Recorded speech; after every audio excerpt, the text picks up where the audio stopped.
Gadget UK here again. As you can see, this time we're looking at a Hudl. Now, obviously it's not retro gaming related. You could argue you could play some retro games on a device like this. It's an Android based device, isn't it? It came from Tesco. This belonged to my mum actually. Now this is, if I switch this on, I forgot how you do it now. Yeah, you just hold the power button there. The screen sort of lights up a little bit for about 2 or 3 seconds and then goes off. Nothing. If I hold down, I think power and up on the volume,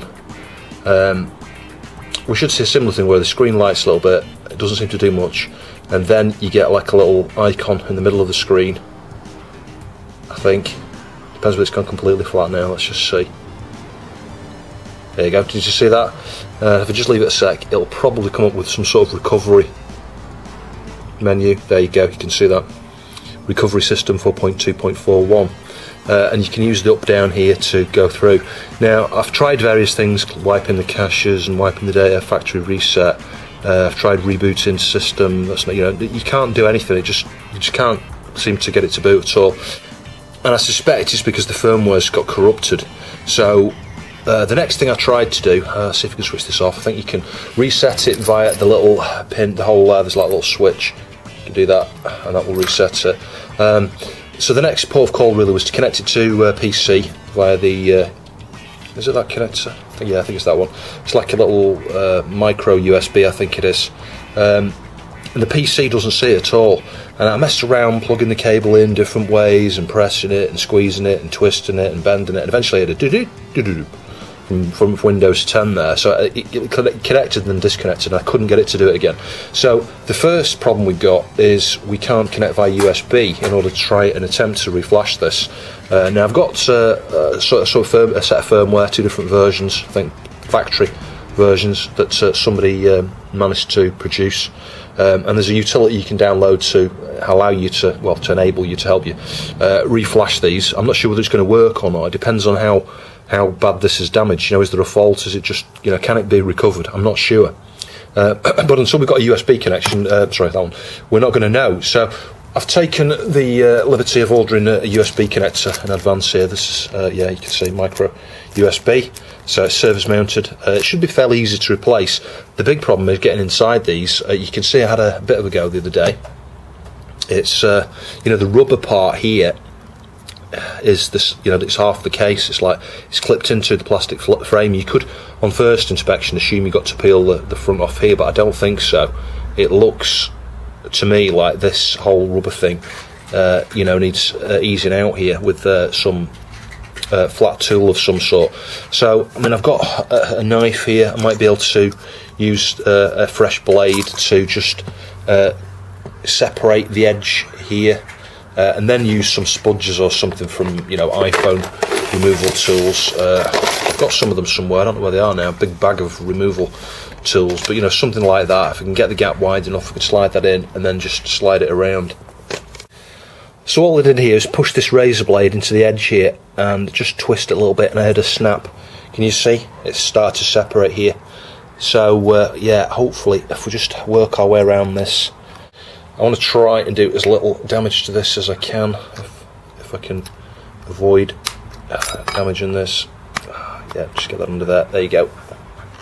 That's not too bad actually. I'm quite surprised how easy that was to get into. I sort of suspected it was going to be much harder than that, but the key is just to hold it up so it doesn't slip back in, and then just use one of these little plastic sponges here to assist.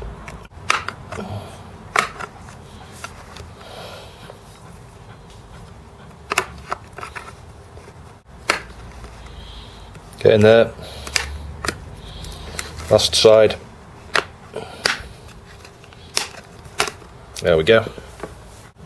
So the connector we're interested in is this one here. So I think what I need to do is just unscrew the 2 little screws here, and then disconnect this little flat flex. It looks like it's one of these where you push, let's have a look, can't see the thing. Yeah. It looks like one of these where you push these upwards. Can you see that? That's moved. Just push that side gently. There we go. And again, alternate sides. Yeah, so that ribbon should come out of there. Once we get those 2 screws out, we can just pull it away. So I got that screw out, but it's fallen into the case. I just need to tip it upwards to get that out. That's that screw out, and I think now we should be able to lift this out, I think. Yeah, so the connector is the thing that's actually restricting it here. I wonder if we need to move the battery out or something in order to be able to do that. I'm guessing it's going to be glued in. I hate it when they glue these damn batteries down. Yeah, so if you pull the battery, the power connector out of here, just get a flat tool under the edge of the battery. You can just very gently lever it up, but you've got to be careful. You don't want to bend this because these can, you know, set on fire super easy. And then it at least allows us to disconnect the flat flex here. We might need to lift it. It's going to be stuck down with some... Oh, there we go. The whole thing's come out now. So it's a lot easier when you get the battery thing out there. And if we just carefully disconnect this flat flex here, I think... There we go. We can now just work on the connector here. I don't know whether you can tell. It's just a case of the pins I've lifted. You know, a bit of lead-free solder and the fatigue, you know, of putting connectors in and out of this. It's eventually given way there, but there's no damage. You know, if you look at the inside of the connector there, it's okay. Structurally, it's okay. You know, the ground connections are okay. It is just the power and data connections there that have broken, I think. So I'll just reflow it. There's no point in putting a new connector on, and I'll reassemble it and test it. So I've got some flux on there. Oh, you can't really see this. I've got flux and a tiny little bit of solder. And all I'm doing is just dabbing into those to reflow them.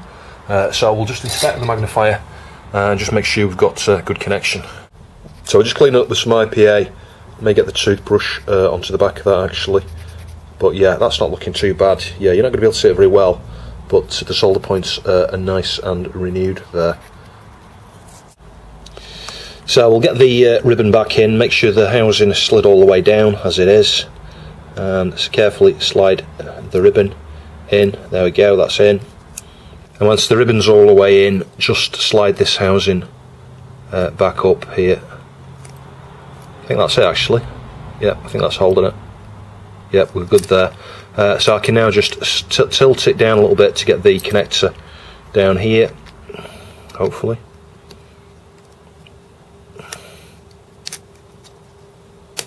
Yeah, there we go. And get these two screws in, and then get the battery back in there. So one side done. That's two. Get the battery in. So the battery, like I say, just sits on top there. It's kind of held down loosely with a bit of sticky stuff. And then the trick here is to just get this back into position there. Now the interesting thing is, when I took this apart, this was lifted out on one side a little bit, like, I don't know, I can't do it now, but it was lifted out on one side, and this one was as well. So if you drop one of these can just move a little bit if you're not careful. So it's worth inspecting. You get a fault with one of these where it's dead, it's worth inspecting these when you get in just to make sure it's connected okay. Got a nice flash chip there, Samsung I think it is. That's going to contain your firmware and stuff. No idea what anything else is on here apart from, I think you've got the Wi-Fi antenna up here or something. So finally want to stick the lid back on. Now one thing I'll show you, this is a tip I learned many years ago, is wherever you've scratched plastic edges and things like that to try and get things apart, use the smooth part of the flat end of a screwdriver and just rotate, slide over that area like this. And what you can do is you can almost reseat the plastic there. It just pushes it back into shape, and then when you reassemble it, it won't look like there's a bit stuck out. It's that technique there, just pushing at an angle, it can work super well.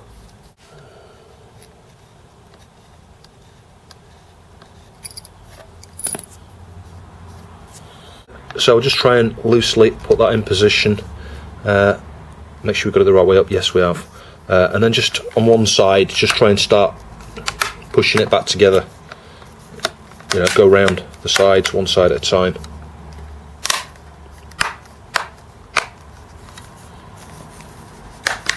Strictly speaking, I should try this before putting the lid back on, but I've got into it so easy, I figure I can always go back in there. You can see that area there now. It's not too bad actually. That's not too bad. So let's go and see if it works.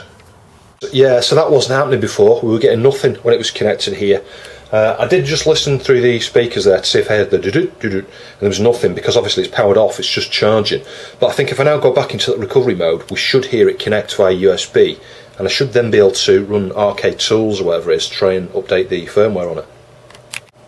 Well, what do you know, it's actually booting up. I've not had to do anything with the firmware just yet.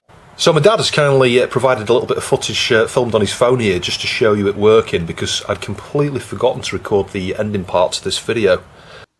So the other things I didn't mention within this video, obviously it looked like it was, you know, it was in recovery mode, it wouldn't boot up, and you've got to question why that is.